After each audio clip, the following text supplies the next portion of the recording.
121 آیت نمبر 52۔ اعوذ باللہ من الشیطان الرجیم، بسم اللہ الرحمن الرحیم۔ ولا تطرد الذین يدعون ربهم بالغداة والعشی يريدون وجهه ما عليك من حسابهم من شيء وما من حسابك عليهم من شيء فتطردهم فتكون من الظالمين۔ وكذلك فتنا بعضهم ببعض ليقولوا أهؤلاء من الله عليهم من بيننا أليس الله بأعلم بالشاكرين۔ وإذا جاءك الذين يؤمنون بآياتنا فقل سلام عليكم كتب ربكم على نفسه الرحمة أنه من عمل منكم سوءا بجهالة ثم تاب من بعده وأصلح فأنه غفور رحيم۔ وكذلك نفصل الآيات ولتستبين سبيل المجرمين۔ ولا تطرد الذين، اور آپ نہ نکالے ان لوگوں کو، یدعون ربہم، جو پکارتے ہیں اپنے رب کو، بالغداۃ، صبح کے وقت، والعشی، اور شام کے وقت، یریدون وجہ، یہ ارادہ کرتے ہیں رب کی رضامندی کا، ما علیک من حسابہم من شیء، نہیں ہے آپ پر ان کے حساب سے کوئی چیز، وما من حسابہ کا، اور نہیں ہے آپ کے حساب سے، علیہم ان پر، من شیء کوئی بوجھ، فتطردہم، پس اگر آپ نے ان کو نکال دیا، فتکون من الظالمین، تو آپ نقصان اٹھانے والوں میں سے ہوں گے۔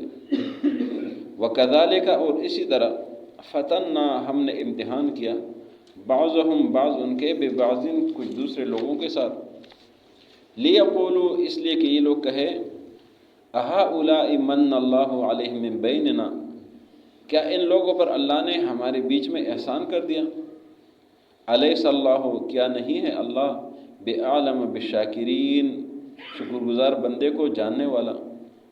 وَإِذَا جَاءَكَ الَّذِينَ يُؤْمِنُونَ بِآيَاتِنَا، اور جب آ جائے آپ کے پاس وہ لوگ جو ہماری آیتوں پر ایمان رکھتے ہیں، فَقُلْ، تو آپ کہہ دیجئے، سلام علیکم، تم پر سلامتی ہو، کتب ربکم، مقرر کیا ہے تمہارے رب نے، علی نفسی، اپنے آپ پر، الرحمت، مہربانی، انہ من عمل منکم سوءا بجہالہ، بے شک جس نے بھی تم میں سے برا عمل کیا ناسمجھی کے ساتھ، ثم تاب من بعدہ، پھر توبہ کر اس کے بعد، واصلح، اور اپنے عمل کا اصلاح کر دے، فانہ غفور الرحیم، بے شک وہ اللہ بخشنے والا مہربان ہے۔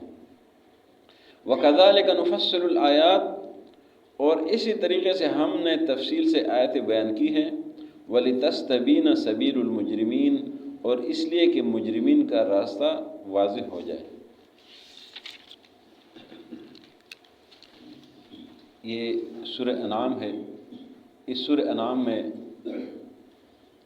وحدانیت کی مسئلہ بیان ہو رہا ہے کہ اللہ کی وحدانیت، اللہ واحد لا شریک ہے، اس کے ساتھ کوئی شریک نہیں ہے، وہی خالق ہے، وہی مالک ہے، وہی یہ پورا نظام چلاتا ہے، وہی متصرف ہے، اسی کے پاس اختیارات ہے۔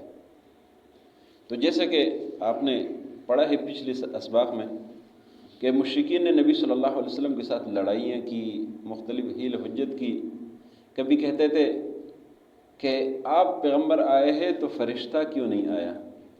اللہ نے فرمایا اگر ہم نے فرشتہ بھیجا ہوتا تو فرشتہ آپ کو نظر نہ آتا، پھر بھی آپ کہتے کہ باتیں ہو رہی ہے اور ہمیں نظر نہیں آ رہے، اور اگر فرشتے کو ہم انسان کی شکل میں بھیجتے تو پھر بھی آپ کہتے یہ تو انسان ہے، فرشتہ نہیں ہے۔ اللہ نے سارے جوابات دے دیے۔ تو آج کے سبق میں یہ بات بتائی جا رہی ہے کہ مشرکین آتے تھے نبی صلی اللہ علیہ وسلم کو کہتے تھے کہ آپ کے جو ساتھی ہیں وہ غریب ہے، ان کے پاس مال و دولت نہیں ہے، وہ صاحب حیثیت نہیں ہے، ان کا خاندان ہم سے بڑا نہیں ہے، وہ ہم سے تکڑے نہیں ہے، ان کی اتنی حیثیت نہیں ہے کہ ہم ان کے ساتھ بیٹھ جائیں۔ یہ مشرکین چودھری بڑے بڑے کہتے تھے کہ آپ کے ساتھی وہ اتنے مالدار، اتنے صاحب حیثیت نہیں ہے، ہم ان کے ساتھ بیٹھیں گے تو ہم اچھے نہیں لگیں گے، لہٰذا ہم تو آپ کے مجلس میں آنے کے لیے تیار ہے، لیکن آپ ان لوگوں کو اپنے پاس سے نکال دیں۔ یہ جو غریب غربا کے پاس آتے ہیں نا، ان کو نکال دیں۔ یعنی یہ ہر قسم کی سازش ان لوگوں نے کی ہے کہ نبی صلی اللہ علیہ وسلم کسی بھی طریقے سے یہ اکیلے رہ جائیں، کہ نبی صلی اللہ علیہ وسلم اپنے ساتھیوں کو نکالیں۔ اس طرح تو کرتے نہیں تھے، لیکن یہ لوگ چاہتے تھے، ان کا یہ خیال تھا کہ نبی صلی اللہ علیہ وسلم اپنے ساتھی کو نکال لیں اور ہم نے تو ادھر جانا نہیں ہے، لہٰذا نبی صلی اللہ علیہ وسلم اکیلے ہو جائے۔ اللہ رب العزت نے نبی صلی اللہ علیہ وسلم کو یہ بات بتا دی کہ میرے محبوب یہ لوگ تو یہ چاہتے ہیں، ان کی یہ کوشش ہے کہ آپ کے ساتھی وہ ساتھی جو رب کو صبح و شام یاد کرتے ہیں، رب کی عبادت کرتے ہیں، ہر وقت رب کو یاد کرتے رہتے ہیں، یہ لوگ چاہتے ہیں کہ ان کو آپ نکال دیں۔ فرمایا کہ ایسا آپ نہ کریں، یہ جو غریب غربا ہے جو رب کو یاد کرتے ہیں، میرے پاس ان کا بڑا مقام ہے، بڑا مرتبہ ہے۔ اور 30ویں پارے میں ایک سورت ہے سورہ عبسہ وتولی ان جاءہ الاعمی، اس سورت میں ایک نابینا شخص کا، نابینا صحابی ان کا ذکر ہے۔ نبی کریم صلی اللہ علیہ وسلم کے پاس بڑے بڑے لوگ بیٹھے ہوئے تھے، بڑے بڑے، اور وہ سوال جواب کر رہے تھے۔ حضرت عبداللہ بن مکتوم نابینا صحابی ہے، وہ آئے، اور چونکہ نابینا تھے وہ آئے، ان کو تو نہیں پتہ، ادھر بیٹھ گئے۔ نبی صلی اللہ علیہ وسلم پر تھوڑے سے یہ بات باری گزری کہ بات چیت ہو رہی ہے، یہ صحابی آ گئے۔ اللہ نے اس کے بعد یہ صورت نازل کر دی، اور بڑے خوبصورت انداز میں، اور بڑے جس طرح کسی غائب اپنے محبوب کا جو ذکر کیا جاتا ہے نا، اس انداز میں فرمایا عبسہ وتولی ان جاءہ الاعمی۔ عبسہ دل تنگ ہو گیا، وتولی منہ موڑ لیا، ان جاءہ الاعمی اس بات سے کہ آپ کے پاس نابینا آیا ہے۔ پھر فرماتے وما یدریک لعلہ یزکیٰ، آپ کو کیا پتہ کہ یہ جو آپ کے پاس بیٹھے ہوئے انہوں نے کیا نصیحت لینی ہے۔ فرمایا وہ جو آپ کے پاس نابینا آئے ہیں انہوں نے نصیحت لینی ہے، انہوں نے اس کتاب کو سننا ہے، انہوں نے اللہ کے سب کچھ قبول کیا ہوا ہے۔ اور اس کے بعد جب بھی حضرت عبداللہ بن مکتوم آتے تھے، نبی صلی اللہ علیہ وسلم فرماتے تھے کہ چھوڑو ان کو راستہ دے دے، ان کو میرے پاس لے آؤ، اور فرماتے تھے کہ ان کے بارے میں مجھے میرے رب نے ہدایت کی ہے کہ ان کا خیال کر لیا کر، لہٰذا ان کو راستہ چھوڑے، میرے پاس ان کو لائے۔ تو یہ بات یہاں کی جا رہی ہے کہ وہ جو آپ کے پاس غریب غربا بیٹھتے ہیں، میرے پاس ان کا بڑا مقام ہے، بڑا مرتبہ ہے، بہت عظیم لوگ ہیں یہ۔ اس لیے فرمایا وَلَا تَطْرُدِ الَّذِينَ يَدْعُونَ رَبَّهُمْ بِالْغَدَاةِ وَالْعَشِيِّ يُرِيدُونَ وَجْهَهُ، کہ وہ لوگ جو آپ کے مجلس میں صبح شام بیٹھتے ہیں، رب کو یاد کرتے ہیں اور رب کی رضامندی کا ارادہ رکھتے ہیں، اور کچھ بھی ان کا ارادہ نہیں ہے، فرمایا کہ ان کو نہ نکالیں۔ مَا عَلَيْكَ مِنْ حِسَابِهِمْ مِنْ شَيْءٍ وَمَا مِنْ حِسَابِكَ عَلَيْهِمْ مِنْ شَيْءٍ، آپ پر ان کا کوئی بوجھ نہیں ہے۔ وَمَا مِنْ حِسَابِكَ عَلَيْهِمْ مِنْ شَيْءٍ، آپ کے حساب سے ان پر بھی کوئی چیز نہیں ہے۔ فرمایا فَتَطْرُدَهُمْ، اگر آپ نے ان کو نکال دیا، فَتَكُونَ مِنَ الظَّالِمِينَ، آپ نقصان اٹھانے والوں میں سے ہوں گے، آپ کا نقصان ہو جائے گا۔ اللہ نے یہ بات بتا دی۔ اگلی آیت میں ایک اور بات اللہ نے سمجھائی ہے، فرمایا وَكَذَلِكَ فَتَنَّا بَعْضُهُمْ بِبَعْضٍ لِيَقُولُوا أَهَؤُلَاءِ مَنَّ اللَّهُ عَلَيْهِمْ بَيْنَنَا۔ یہ ایک سوال کا جواب ہے۔ وہ سوال یہ تھا کہ مشرکین یعنی کسی بھی طریقے سے، کسی بھی حربے سے انہوں نے نبی صلی اللہ علیہ وسلم اور ان کے اصحاب کو وہ کم تر ثابت کرنا تھا، اور اللہ نے جواب دینا تھا۔ مشرکین کہتے تھے کہ یہ جو آپ کے پاس لوگ بیٹھے ہوئے، یہ جو آپ کے ساتھی ہے، یہ اتنے بڑے ہو گئے کہ ابھی یہ ہمیں مسائل بیان کریں گے، یہ ہمیں دین بتائیں گے، یہ ہمیں دین سمجھائیں گے، یہ تو فلاں کا بیٹا ہے، یہ فلاں کا بیٹا ہے، یہ فلاں قبیلے کا، یہ فلاں لوگ ہیں، ہم تو بڑے بڑے لوگ ہیں، ہمیں یہ کیا سمجھائیں گے؟ اللہ نے جواب دیا یہ تو واقعی انہی کے بیٹے ہیں، انہی خاندان سے، انہی قبیلے سے ہیں، لیکن اللہ نے ان کو جو مقام دیا ہے، جو مرتبہ دیا ہے، ان کو جو شان دی ہے، وہ اللہ ہی جانتا ہے، کوئی اور نہیں جانتا۔ اللہ نے جواب دیا وَكَذَلِكَ فَتَنَّا بَعْضُهُمْ بِبَعْضٍ، ایسے ہم نے بعض کو بعض کے ساتھ آزمایا۔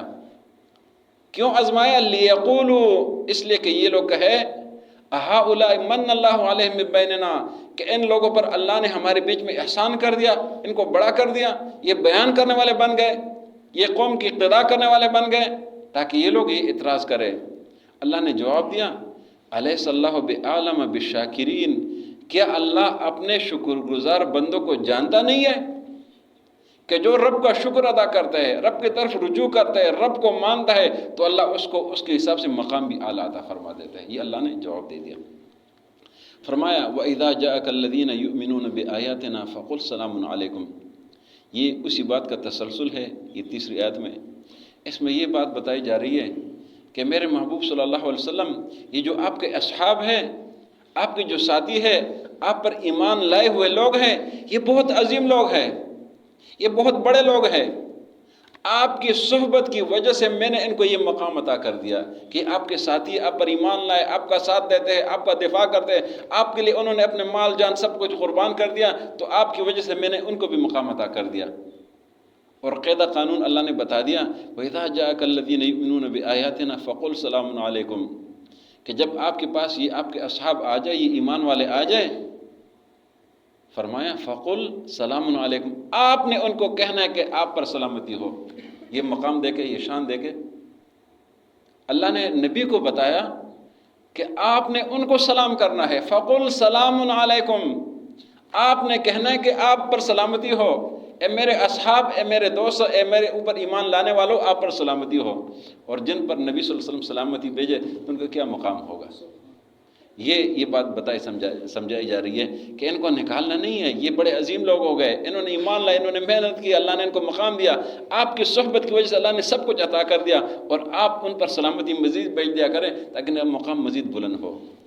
فرمایا كَتَبَ رَبُّكُمْ عَلَى نَفْسِ الرَّحْمَةِ، آپ نے ان کو یہ بھی بتانا ہے کہ رب نے آپ کے لیے اپنے اوپر رحمت لازم کیا ہے۔ کتب ربکم، آپ کے رب نے لازم کیا، علی نفسی، اپنے اوپر، الرحمہ، رحمہ، آپ کے لیے رحمت ہے، اپنے اوپر رب نے رحمت نازل کیا ہے، لازم کیا ہے کہ آپ پر رحمت بھیج دے۔ یہ اللہ نے یہ بات بتا دی۔ فرمایا انہ من عمل منکم سوءا بجہالہ ثم تاب من بعدہ، اور یہ قانون عام ہو گیا، عام قانون ہو گیا کہ جو بھی شخص، کوئی بھی مسلمان، کوئی بھی شخص انہ من عمل منکم سوءا بجہالہ، کہ کوئی بھی برائی اس سے ہو جائے ناسمجھی کی صورت میں، کہ اس کو علم نہیں ہے، ناسمجھی میں ہے، اور اس سے برائی ہو گئی ہے، اس کے بعد فرمایا ثم تاب من بعدہ، اس کے بعد وہ توبہ طائب ہو جائے، وہ رجوع کرے اپنے اس غلطی پر جو اس کو پتہ چل گیا کہ میں نے غلط کام کیا ہے، مجھ سے غلطی ہوئی ہے، فوراً اس سے نادم ہو جائے۔ اور یہ ایمان والوں کی صفت ہے، یہ مسلمانوں کی صفت ہے، یہ انسان کی صفت ہے۔ آدم علیہ السلام سے غلطی ہوئی اور بعد انہوں نے ربنا ظلمنا انفسنا وان لم تغفر لنا وترحمنا، اے اللہ ہم پر رحم کر دے، ہم سے غلطی ہوئی، ہمیں معاف کر دے، ہم رجوع کرتے ہیں۔ یہ انسان کی صفت ہے۔ شیطان کی صفت کیا ہے؟ کہ غلطی پر ڈٹ جانا، غلطی پر بحث مباحثہ کرنا۔ انسان کی صفت یہ کہ غلطی ہو جائے تو فوراً سمجھنے پر تو طائب ہو جائے، رب کی طرف رجوع کرے۔ یہاں یہی بات ہو رہی ہے۔ فرمایا ثم تاب من بعد، کہ غلطی ہو گئی، اس کے بعد جب سمجھ آئے کہ غلطی ہو گئی تو توبہ استغفار کرے۔ فرمایا وہ اصلاح، اپنا عمل ٹھیک کرے، اصلاح کر دے۔ رب نے فرمایا فَأَنَّهُ غَفُورٌ رَحِيمٌ، بے شک وہ اللہ غفور ہے، بخشنے والا ہے، رحیم مہربانی کرنے والا ہے، رب مہربان ہے، غفور رحیم ہے، وہ معاف کرنے والا ہے۔ لہٰذا آپ کی سے جو یہ غلطی ناسمجھی میں ہو جائے تو توبہ استغفار ہو جائے تو اللہ معاف کر دیتا ہے۔ آخری آیت میں فرمایا وَكَذَلِكَ نُفَصِّلُ الْآيَاتِ وَلِتَسْتَبِينَ سَبِيلُ الْمُجْرِمِينَ۔ یہ جو آخری آیت میں، اس میں ایک اور سوال کا جواب ہے۔ مشرکین نبی صلی اللہ علیہ وسلم کو کہتے تھے کہ ہم تو آپ پر ایمان لے آتے، لیکن آپ روز یہ کہتے ہیں کہ رب خالق ہے، رب مالک ہے، رب متصرف ہے، رب کے اختیارات ہے، یہ سب کچھ اسی کے ہیں، اور ہمارے جو معبود ہیں ان کی نفی کرتے ہیں، آپ روز یہی باتیں کرتے ہیں۔ اللہ نے جواب دیا کہ اے میرے محبوب، آپ ان کو بتا دیجئے کہ یہ میں اس لیے کر رہا ہوں کہ آپ پر اتمام حجت ہو جائے، آپ کو پتہ چل جائے کہ یہ سب اختیارات رب کے پاس ہے. جو آپ نے یہ بت بنائے ہوئے، معبود خود ساختہ بنائے ہوئے، یہ تمہارے خود ساختہ بت ہے، خود ساختہ معبود ہے، تم نے اپنی طرف سے کیا ہوا ہے. رب نے فرمایا وَكَذَلِكَ نُفَصِّلُ الْآيَاتِ، ایسے ہی ہم تفصیل سے بار بار آیات بیان کرتے ہیں، تفصیل کے ساتھ، وضاحت کے ساتھ، تاکہ بات سمجھ آ جائے. فرمایا وَلِتَسْتَبِينَ سَبِيلُ الْمُجْرِمِينَ، اس لیے کہ مجرمین کو یہ بات واضح ہو جائے، ان کو معلوم ہو جائے کہ یہ حق ہے اور یہ حق نہیں ہے. لہٰذا جس نے حق کو مانے وہ مان لے، جو نہیں مانتا تو وہ مجرم ثابت ہو جائے. اللہ عمل کرنے کی توفیق نصیب فرمائے.